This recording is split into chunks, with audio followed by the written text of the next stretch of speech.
Here goes the hot syrup. The beginning of the candy cane.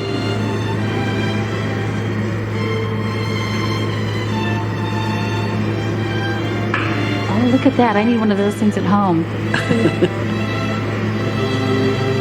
The bubbles will start to clear up. Okay. All on their own? All on their own, and it just starts to get real glassy like. Right now he's introducing some red paste food coloring. That's all there is the 2 kinds of sugar and a red paste color. That's going to become the stripe. You can see how it's cleared up to just a clear. Now he's got a pair of scissors and he's cutting. It's already cooled that much that he can cut. And Andrew and Angela are going to keep folding that piece with the color in it till the color gets evenly distributed. And Michael is going to take this piece, the large piece here, and cool it until he can pick it up and move it to this table, the next table down. But they'll both go into making the same candy cane. They're separated now, but at the end they'll go back together. So there's more white in a candy cane than red? Yes. Okay. There is more white. Huh. And in fact, right now, there's no flavor. Oh, I hadn't thought of that. It's just sweet. So we introduce the flavor right also at the end. Okay. Because it's so hot right now, it's volatile, and the flavor would cook out. Okay. Oh, that is so cool. Isn't that amazing? Does the flavor get added to both the red and the white? No, it only gets added to the white. Wow. You notice he still has gloves on because it's so hot. And also, Angela is working with gloves, and Andrew, because it would burn you if you touched it with your bare hands.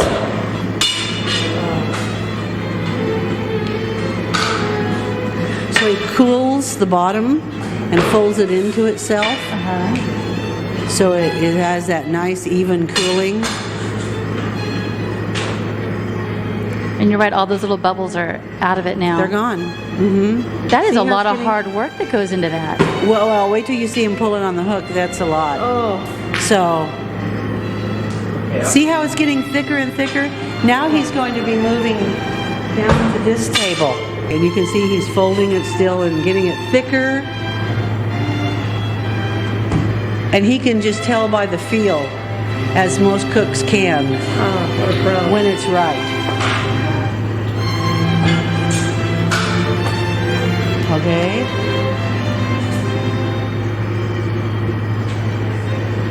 This is kind of the tricky part, getting it started. It is so neat that blob turns into a candy cane. Yes.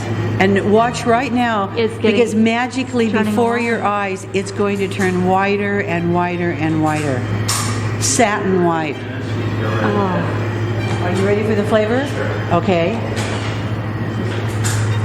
Oh, you're right. That's hardly anything at all. Now you can see it's getting whiter and whiter. Yes. And oh more gosh, like that's satin. And that smells so good. Yes, it doesn't smell wonderful. Meanwhile, look what's happening with the stripes right there. Oh.